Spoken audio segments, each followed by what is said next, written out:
Banyak negara juga cemburu sama kita karena sering sekali Indonesia nih ketemu FIFA gitu. Tapi ya ini bagian transformasi yang 5 tahun waktu itu dicanangkan. Jadi ketika saya kemarin mendarat langsung dipanggil Sekjen FIFA dan AFC. Dan memang diakui oleh FIFA dan AFC Indonesia ini menjadi salah satu percontohan untuk membersnya FIFA. Karena dalam 2 tahun terjadi percepatan yang luar biasa. Kita bisa lihat prestasi di tahun 2023, 2024. Dan seperti yang saya jelaskan berkali-kali bahwa banyak negara lain juga memanggil para pemain keturunan mereka untuk bisa membela negara mereka untuk meningkatkan kualitas permainan dari timnas mereka.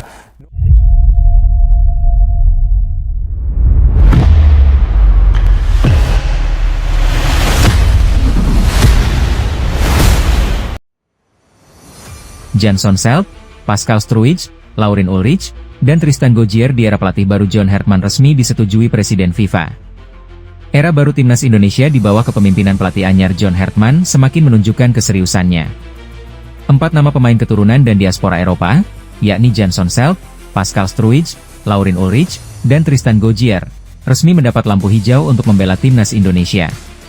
Langkah strategis ini bahkan disebut telah mendapat persetujuan langsung dari Presiden FIFA, sebagai bagian dari program pengembangan sepak bola nasional yang berkelanjutan. Ketua Umum PSSI, Erick Thohir, menegaskan bahwa proses yang dijalankan sepenuhnya mengikuti regulasi FIFA.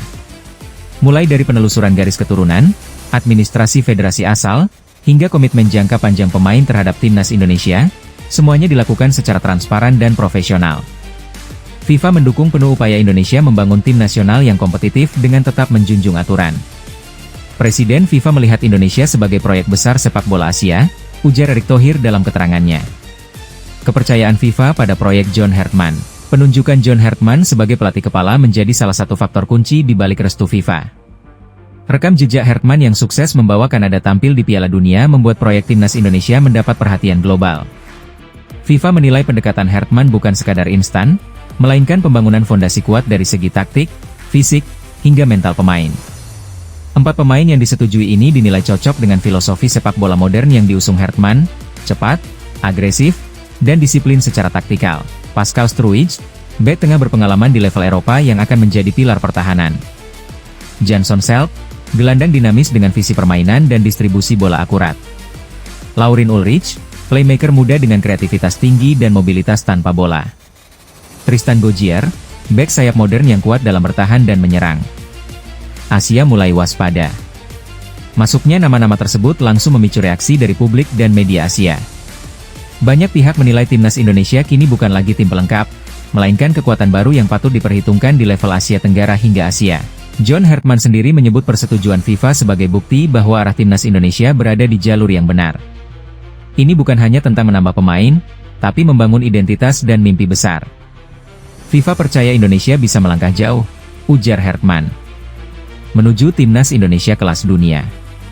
Dengan dukungan penuh PSSI, restu Presiden FIFA, serta kehadiran pelatih dan pemain berstandar Eropa, timnas Indonesia kini memasuki babak baru yang penuh harapan. Target jangka pendek adalah mendominasi Asia Tenggara, sementara tujuan besarnya adalah tampil kompetitif di level Asia dan membuka jalan menuju Piala Dunia. Jansson Selk, Pascal Struijk, Laurin Ulrich, dan Tristan Gojjer di era pelatih baru John Hertman resmi disetujui Presiden FIFA. Era baru timnas Indonesia di bawah kepemimpinan pelatih anyar John Hertman semakin menunjukkan keseriusannya. 4 nama pemain keturunan dan diaspora Eropa, yakni Jansson Selk, Pascal Struijk, Laurin Ulrich, dan Tristan Gojjer, resmi mendapat lampu hijau untuk membela timnas Indonesia. Langkah strategis ini bahkan disebut telah mendapat persetujuan langsung dari Presiden FIFA, sebagai bagian dari program pengembangan sepak bola nasional yang berkelanjutan. Ketua Umum PSSI, Erick Thohir, menegaskan bahwa proses yang dijalankan sepenuhnya mengikuti regulasi FIFA.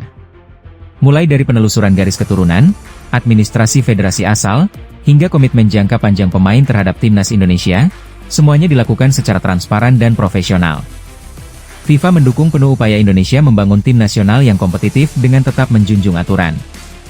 Presiden FIFA melihat Indonesia sebagai proyek besar sepak bola Asia, ujar Erick Thohir dalam keterangannya. Kepercayaan FIFA pada proyek John Hertman. Penunjukan John Hertman sebagai pelatih kepala menjadi salah satu faktor kunci di balik restu FIFA. Rekam jejak Hertman yang sukses membawa Kanada tampil di Piala Dunia membuat proyek timnas Indonesia mendapat perhatian global. FIFA menilai pendekatan Hertman bukan sekadar instan, melainkan pembangunan fondasi kuat dari segi taktik, fisik, hingga mental pemain. 4 pemain yang disetujui ini dinilai cocok dengan filosofi sepak bola modern yang diusung Hertman, cepat, agresif, dan disiplin secara taktikal. Pascal Struijk, bek tengah berpengalaman di level Eropa yang akan menjadi pilar pertahanan. Jansson Selk, gelandang dinamis dengan visi permainan dan distribusi bola akurat. Laurin Ulrich, playmaker muda dengan kreativitas tinggi dan mobilitas tanpa bola. Tristan Gaugier, bek sayap modern yang kuat dalam bertahan dan menyerang. Asia mulai waspada. Masuknya nama-nama tersebut langsung memicu reaksi dari publik dan media Asia. Banyak pihak menilai timnas Indonesia kini bukan lagi tim pelengkap, melainkan kekuatan baru yang patut diperhitungkan di level Asia Tenggara hingga Asia. John Hertman sendiri menyebut persetujuan FIFA sebagai bukti bahwa arah timnas Indonesia berada di jalur yang benar. Ini bukan hanya tentang menambah pemain, tapi membangun identitas dan mimpi besar. FIFA percaya Indonesia bisa melangkah jauh, ujar Hertman. Menuju timnas Indonesia kelas dunia. Dengan dukungan penuh PSSI, restu Presiden FIFA, serta kehadiran pelatih dan pemain berstandar Eropa, timnas Indonesia kini memasuki babak baru yang penuh harapan. Target jangka pendek adalah mendominasi Asia Tenggara, sementara tujuan besarnya adalah tampil kompetitif di level Asia dan membuka jalan menuju Piala Dunia.